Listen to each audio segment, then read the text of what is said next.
We had someone from the AI Marketing Institute come and talk about AI related to marketing. And I think from marketing, there is still a need to understand where does it fit in through the process? What are the tools that a marketing team can use that's not about taking someone's job, but just making everyone smarter? I mean, every time in my career, there's been new tools introduced over the years. There's always a a little bit of a scary time because you don't understand it yet or you haven't used it, and then all of a sudden it makes your life a lot easier. You're listening to Stories from the Top, an inside guide to better business development.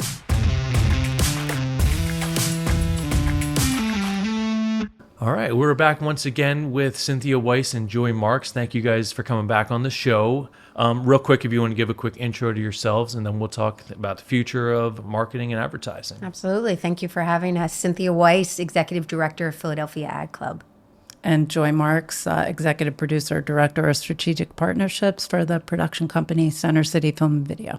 Awesome. Yeah, both Emmy Award winners. So thank you guys again for coming on. So, yeah, we were just talking, we're coming off of the Super Bowl last night. We're talking about kind of where the industry is going. There's AI. There's so many different changes. Budgets, we were talking about in another episode, budgets are shrinking. Strategies are changing. What are you guys seeing as we move in kind of in the near-term future? What are you guys seeing things shifting in advertising and marketing? Well, I guess I'll kick it off. I mean, budgets certainly aren't shrinking for those brands that can advertise in the Super Bowl. I think we're up to $8 or $8.5 million for 30-second. And, you saw some, as you always do, 60-second spots in there. The 15-second sort of, end spots, beginning end spots of a commercial break. But what was obvious that obviously most of those brands leaned into during the Super Bowl of this year was the celebrity endorsements and the celebrities. It felt like almost 80% of the spots had celebrities in them. That's always been the case, but I think it's just indicative of the growth of influencer marketing, right? I think when celebrities were in Super Bowl ads years ago, nobody called it that, or we hadn't defined it as influencer. But that is what I'm seeing as a real growth area and a change in terms of, again, how is a marketing lead divvying up their pie of their budget? Where's the money going towards? And a lot of them are considering influencer marketing as part of their full integrated strategy these days. So I think it was clearly on, we saw that yesterday, but we're talking about anything. It even crosses over to sort of the area that I'm most familiar with in terms of sports, with something called NIL, which is name, image, likeness, where brands have the opportunity now to, reach out to a college athlete and sign them for an endorsement deal for their local company or local brand or local auto dealer. Now the students can get paid, but they are recognizing the value of associating a well-liked student athlete from that community or from that college to their company, auto, local pizza shop, whatever it might be, because they know that will elevate the value of their brand into the marketplace and for consumers. It's been real interesting from our perspective. We've and I'm sure you've seen this too, where everything was kind of reaching towards the biggest, best production value you can get, make it as clean and cinematic as possible. And then it started taking this shift into, let's get as organic and authentic as we can, where the influencer, where you started seeing people, instead of a big production, it's just a guy in his truck, like, hey, we're going out today. Oh, wow, that's him. It's just raw, emotional, and just the real deal.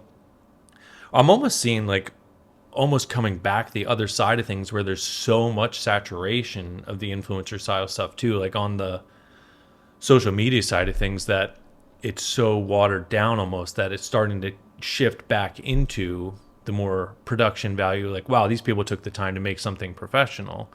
They stand out. Now, it's weird seeing how the waves come and go with that, and I'm curious to see how that'll continue shifting with, they now have fake digital influencers you can use, the AI influencer, where it looks like a person sitting with their phone or their little Ring camera setup thing at their desk.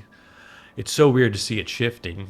Yeah, for sure. I mean, I think You said the word authentic. I mean, I think it comes back to that. I think there's a generation of consumers out there, maybe, again, who grew up in this digital space and are their own content creators that can see right through. I mean, you hear that conversation, and that's been a trend too. Like, that's where they're making their decisions. I have a 19 and 17-year-old, and their consumption is TikTok, right? And so they call them the TikTok influencers or the brands that they're buying. It's because somebody's on there, sharing their experience and telling you, and they're like, well, we got to try this. I mean, every trend that's happening for that sort of generation and that demographic is coming from TikTok right now. I mean, it's clear to me.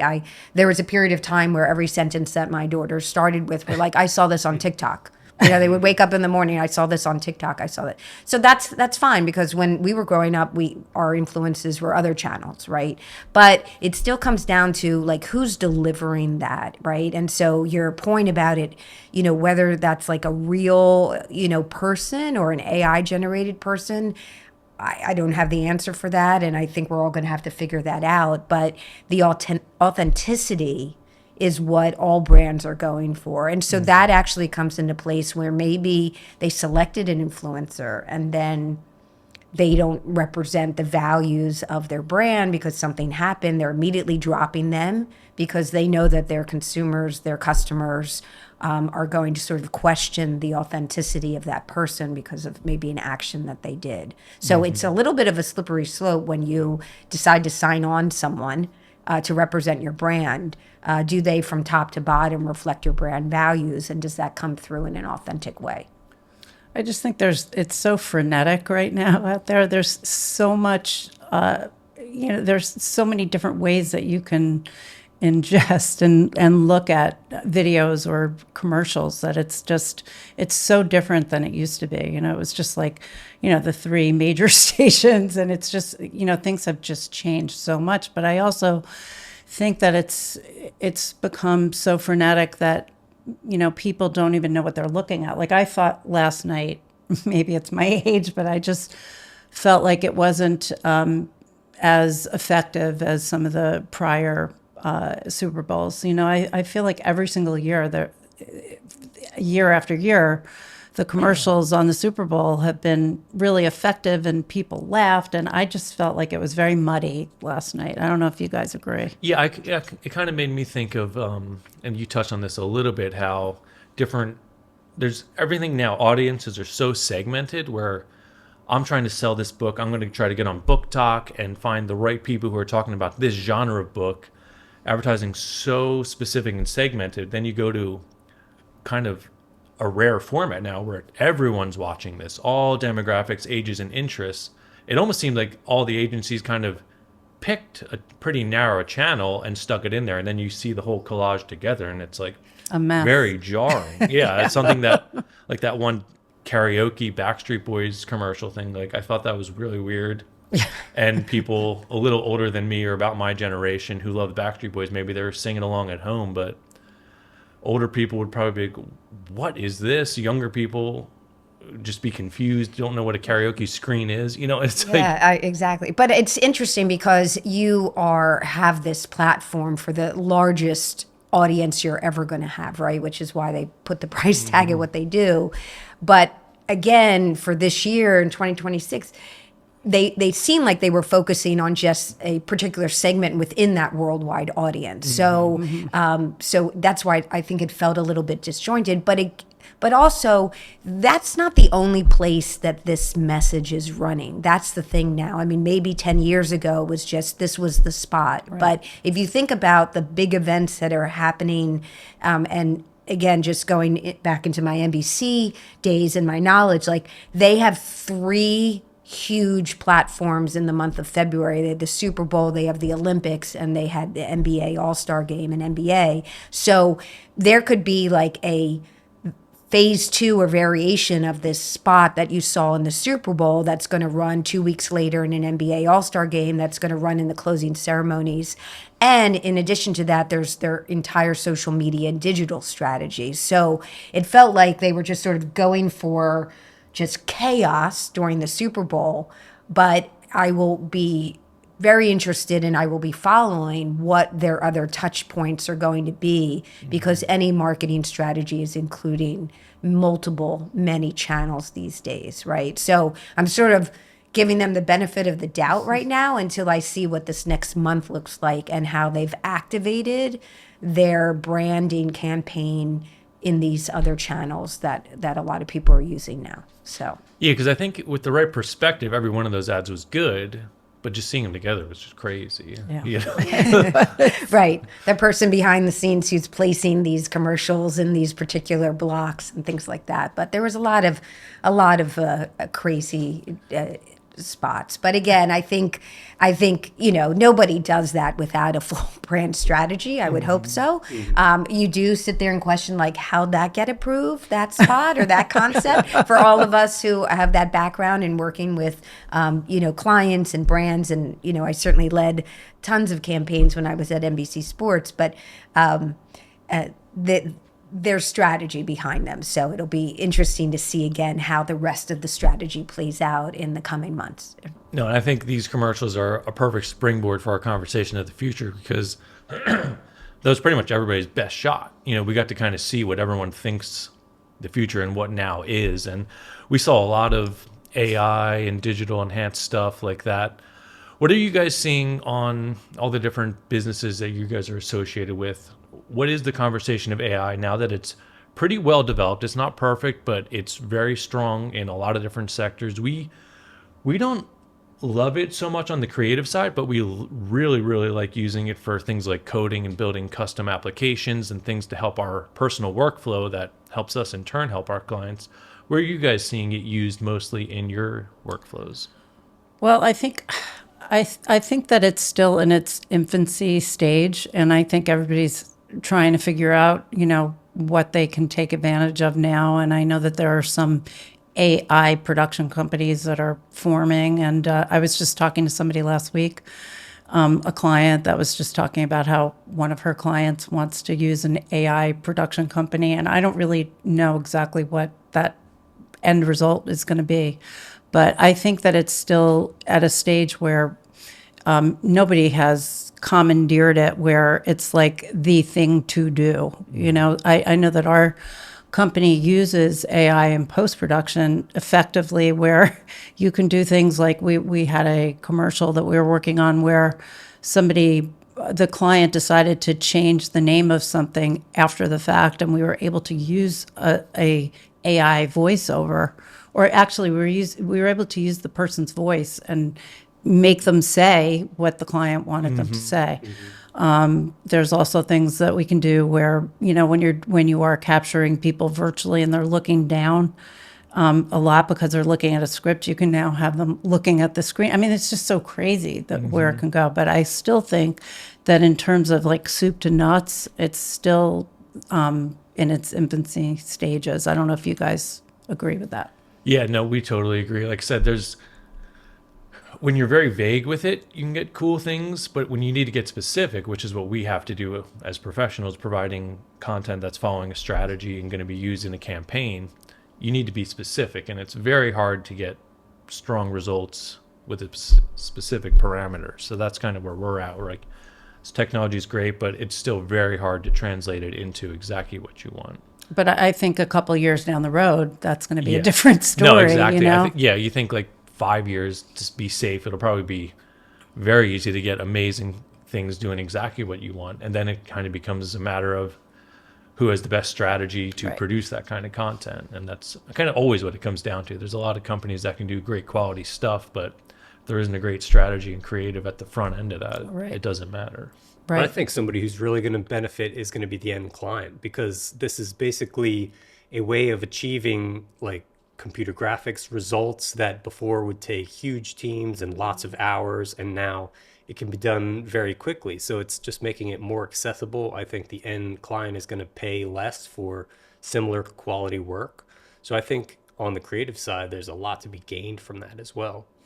Yeah, and I and agree. it's obviously top of mind. And for the Philadelphia Ad Club, we've been trying to incorporate, programming and webinars and conversations around it across our entire sector. So in fact, we have an impact and innovation series that really kicked off in 23 under the guise of AI, but it has expanded. But I mean, just last year alone, our first event in 2025 was with someone from Adobe talking about, the AI tools that were in the toolkit now for video production. And one of the big takeaways was in terms of a tool to help and become more efficient, right? So if you are going through hours and hours of footage and you can type in, your prompts and your keywords and like get it down to, the 6, 7, 10 clips that you need, or help you just time code, like why wouldn't you want to embrace that tool?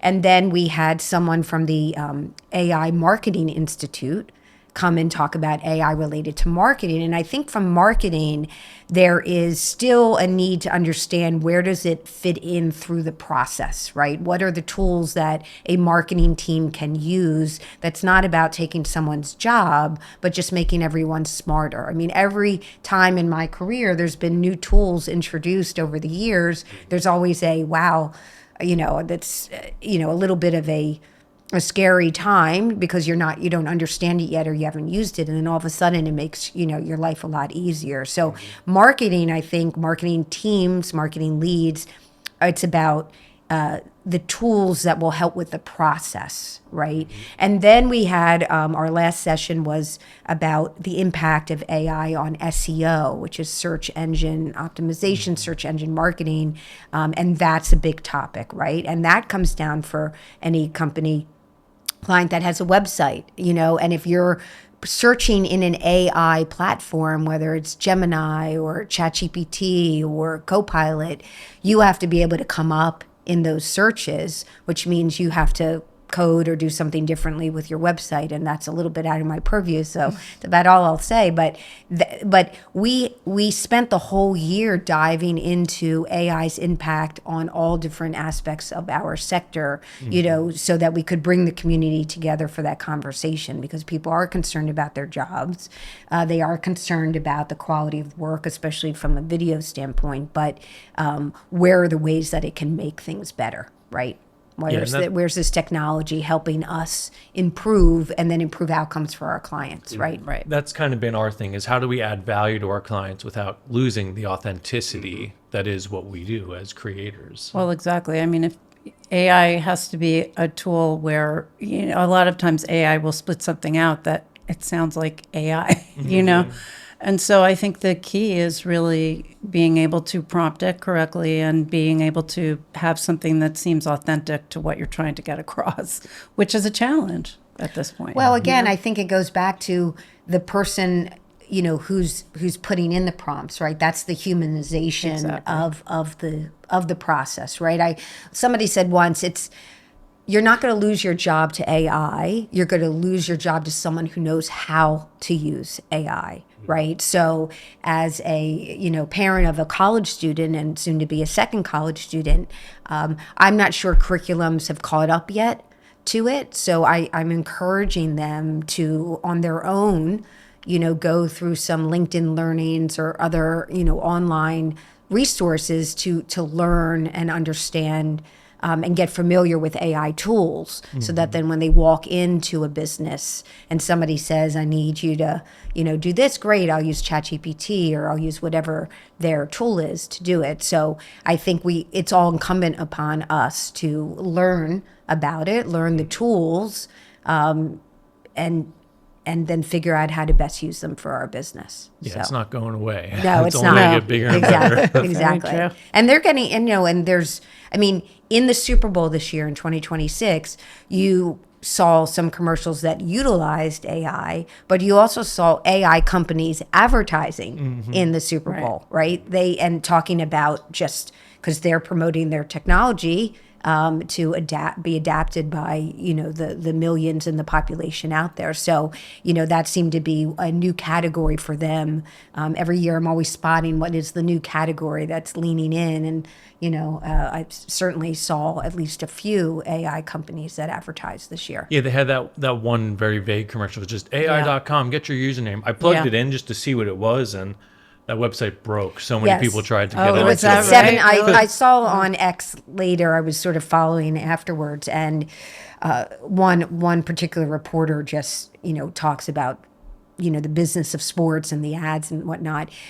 They reported that the site was down for 8 minutes before they got it back up working. Yeah, it was And I also wonder if that was also on purpose, because people tend to talk about sometimes when things go wrong, and sort of part of their crisis communications plan, or maybe part of their strategy was like, this is how we'll get a buzz and it'll be viral, and then we'll bring it back on and we'll spin it in a certain way. I mean, maybe that's a little bit of the cynic in me, possible. but it could be possible, because how guessing could you that. not prepare for the influx of people trying to come onto your website once you do that? I also saw, I think in the fourth quarter, towards the end, 2 commercials back to back that use QR codes. And I thought, and I can't tell you what the brands were. One right? was Lay's. It was like One- a corn, like a yes. crop circle. Oh, right. You could get a bag of QR Lay's code. Yeah. if you went on this. You would get a bag of Lay's delivered to you within the next 72 hours. That was the one, and that was the second Lay's commercial, because the first one was very heartstrings. Yeah. And I loved it. About a father and daughter and growing up and growing potatoes. But the second one I don't remember. But I found it interesting in terms of who's scheduling these spots, that these 2 spots had QR code activations at the back end, which are also coming back. By the way, QR Yeah, I codes. love QR codes. I remember when they first came out, you had to get an app that was for QR codes. And Yes. it's like, man, because I wish there was a way to instantly pull up a website, and then they finally made it just pull it up with your camera, and it's Yes, like, yes. good, we've solved that. Because Right. it's the best thing ever. Physical links. Yes. to the digital People don't have to type in a whole Yes. URL. They can And just pull from it going up. back to our other segment when we were talking about events or event experiences, QR codes are used a lot. There's not as many business cards being exchanged. There's different platforms where you can exchange your information. Even one called Dot, where it's like a bracelet and you just sort of scan that to somebody's phone and your information comes up. But also as a way to connect with people at events. If you using a QR code, you can directly take people to post-event surveys, as they're leaving an event with a QR code up there, so it's I think it's making a resurgence, and people are just finding more unique and creative ways to use those. So, but I wonder too, like the commercials came up and down. I'm like, okay, am I pausing? Am I rewinding so I can put my camera up on that QR code? Like I see that brands are doing that on the linear channels, television, but they're not up long enough for me to get to them sometimes. So Yeah, you definitely have to pause it, I Yes, feel like, for unless sure. you're sitting there like Right. anticipating right. it. Or if your only goal during the Super Bowl was just to watch commercials, you could maybe find the time. So Which is super important, especially if your brand isn't optimized yet for a Google search. Because I would say that's the other thing I've been noticing is, rather than like in the old days, you'd have the phone number, the website address all spelled out on your commercial.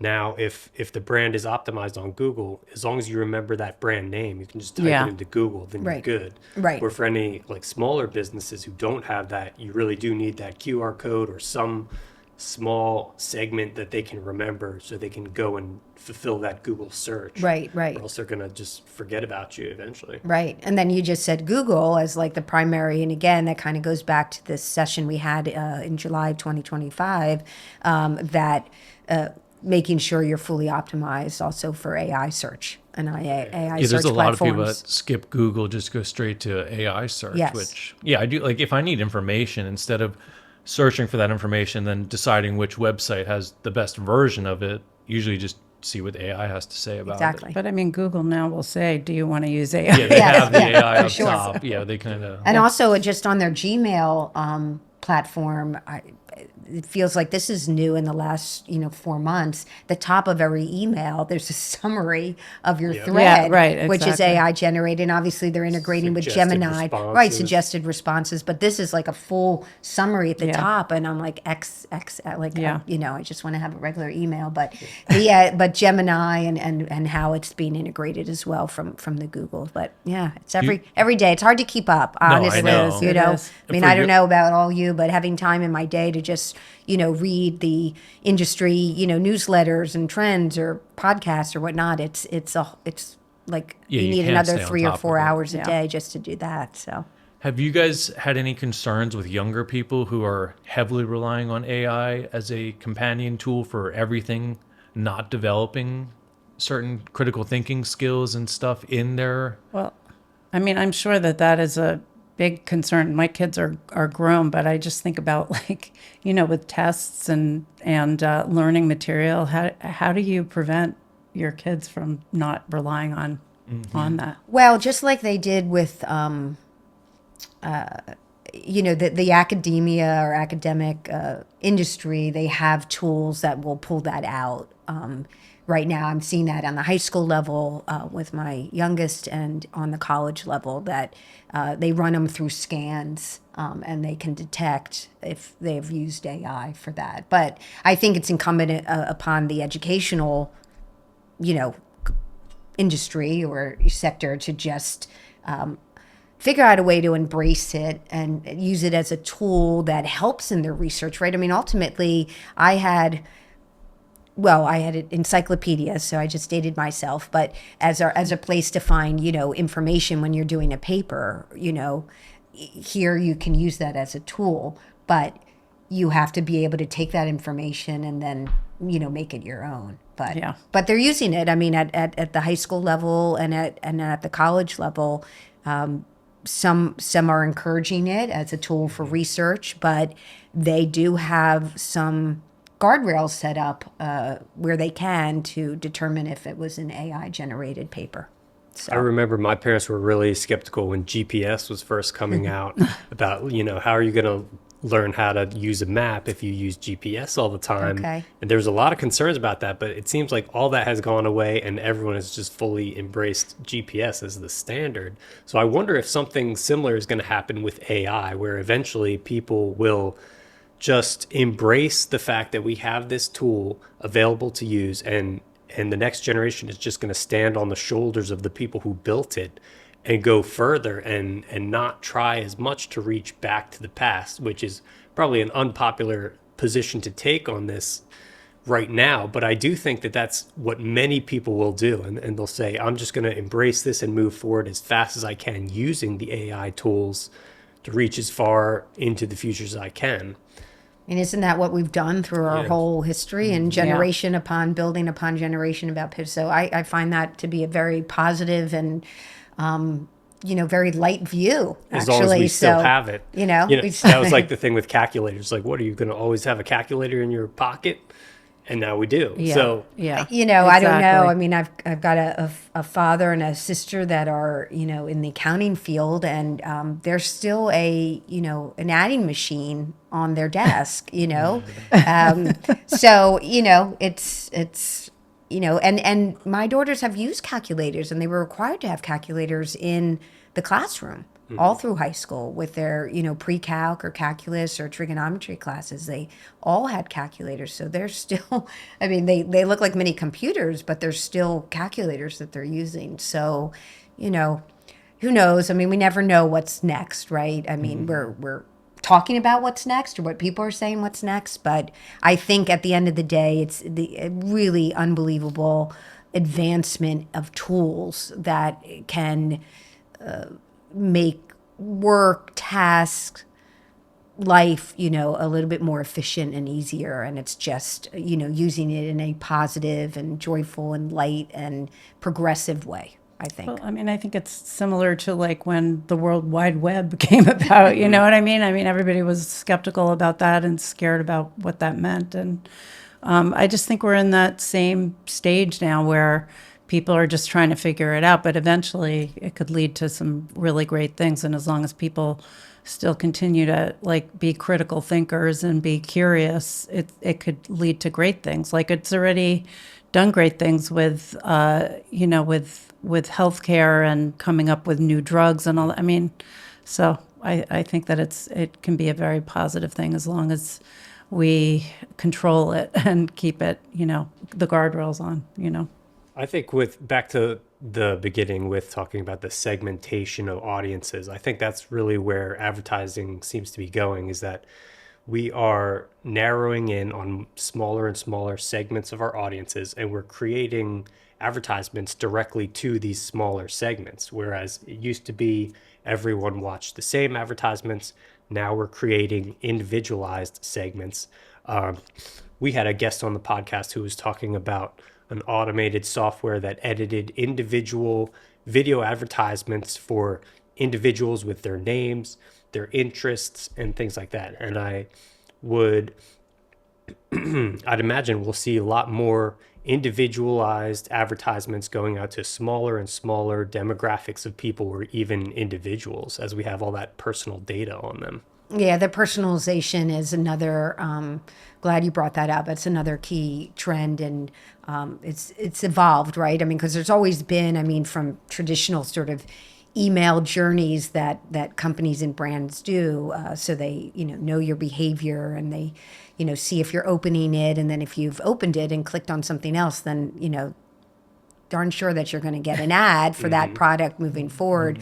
But the journey is really getting personalized, and I've seen that as well, about that your name would be on it, certainly that it might even be your image, and I think that's where AI comes in. It could be your image you're looking back at that's like telling you to possibly buy this product or whatnot. Isn't that really weird? But the personalization journey and the personalization of the advertising is really something that is happening today, and is a major trend. And thinking about that, and I know that we're not in the same category as the big brands in terms of the Philadelphia Ad Club, but I think about that as well in the marketing. So we have an event coming up in February 2026 about that it's an extension of a summit that we held in November 2025. The topic is RFP and the pitch process, right?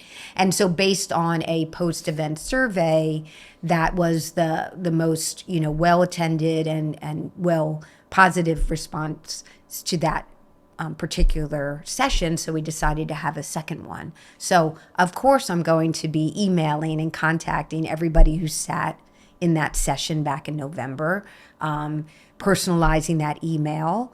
Thanks for joining us in November. We're bringing this back in February. Would you like to attend? So it's on a very sort of smaller scale with the Philadelphia Ad Club, but it was all about being more targeted and more personalized with that communication. So they feel like they're talking to you, and you really understand, like, I attended that. I loved it. Sure, I probably would be a candidate to come back and attend again. And that really is more effective too. If you hear a message that's tailored to you, you're much more likely to convert. It feels more personal, ultimately a good thing. Right, absolutely. Yeah, and the last thing I kind of wanted to go into was, with all these new tools and things getting more powerful and more affordable too, we're kind of seeing some larger businesses shrinking as budgets shrink too. And it's kind of changing the shape of the industry a little bit, where there's more creators producing more content instead of a couple giant people doing it.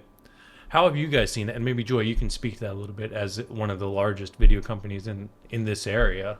How have you guys been navigating that, and have you seen any changes on your end? Well, I mean, like I was saying before, there are definitely more and more entities, more and more companies that are getting into the mix. So I think for us as a company, the way that we differentiate ourselves is important. And so for me, like, my group has gone into events.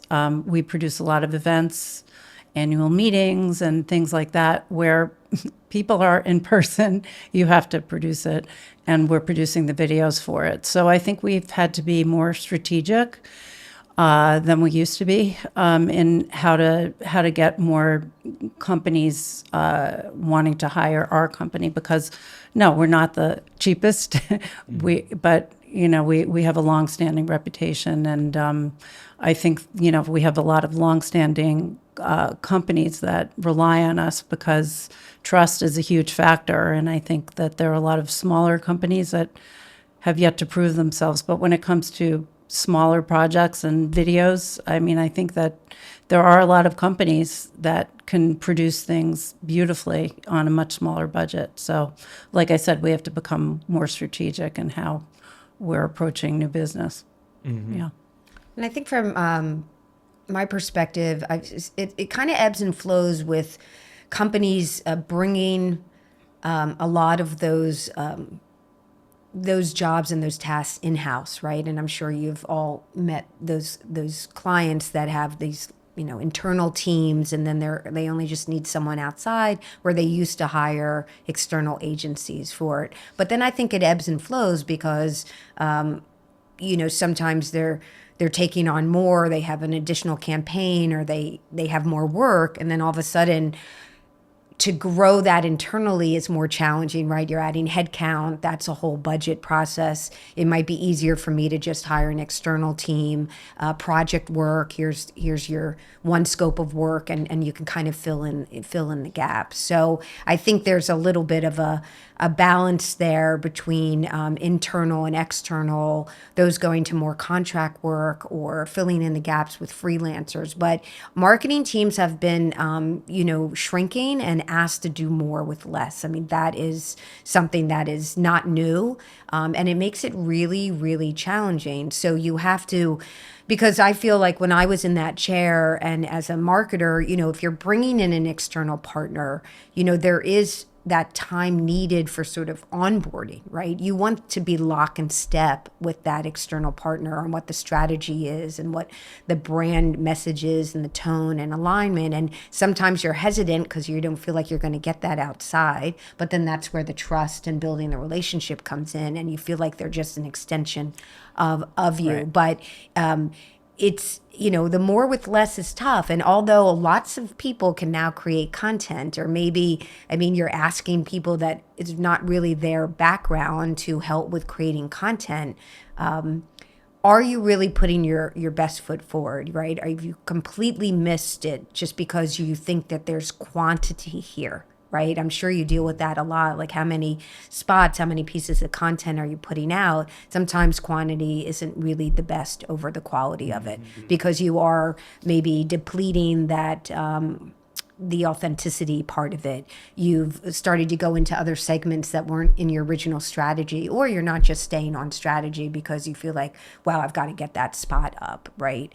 So you're asking of more, and then maybe they're asking you as an external partner to crank this out, but it's not very feeling like it's effective because it's not on strategy. I just think in general, it's kind of harder these days to have an effective campaign because there's so much noise out there. There's so many different campaigns, and it's much different than it used to be in every single aspect of it, from the Super Bowl commercials to, how do you differentiate yourself? It's just becoming more and more challenging, I think.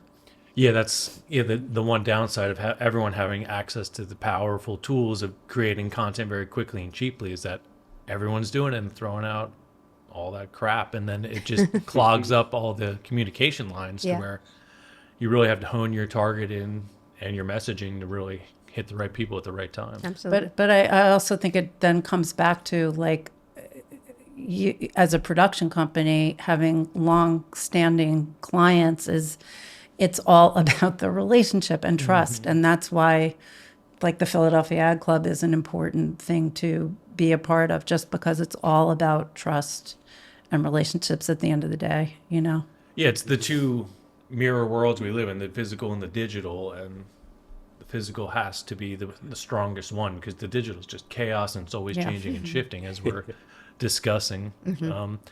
Yeah, I feel like we could talk all day about the future. One thing we very briefly started going into is there's a lot of the fractional executive roles we're seeing pop up, the fractional CMO, CFO, things like that. And that's really changed the dynamic of how creative is designed and strategically put together, which adds a big challenge. Did you guys want to talk about anything about the fractional side of marketing coming in? Have you seen much of that, at least? I mean, I haven't worked with a lot of fractional CMOs. I know that that's become like a big thing because people don't want to pay necessarily for a full-time CMO, but I can't really talk to that specifically. I know a couple people have gone into that space, right? They left, either a corporate marketing role. So it's interesting because, 4 years ago, it was just like a consultant, and Yeah, it's now kind of just a rebrand of right, consultation. exactly. Yeah. But I think the intent is that this person is a little bit more embedded into the company, and it's not just a project. I mean, you're coming in and you're getting involved with setting up processes, and you are setting up what maybe a team structure might not look like now, but could look like in the future. And especially with just I think you see it in a lot of startup companies too. They're not quite ready to sort of fill out their C-suite permanently. Maybe there's a founder and maybe there's a partner, and they're still going through, their investment phase or seed money, but they need to start building a marketing strategy. So I think fractional CMOs are usually, have C-suite experience, and come from a corporate leadership background that could fit into. So I see it a lot with startups for sure.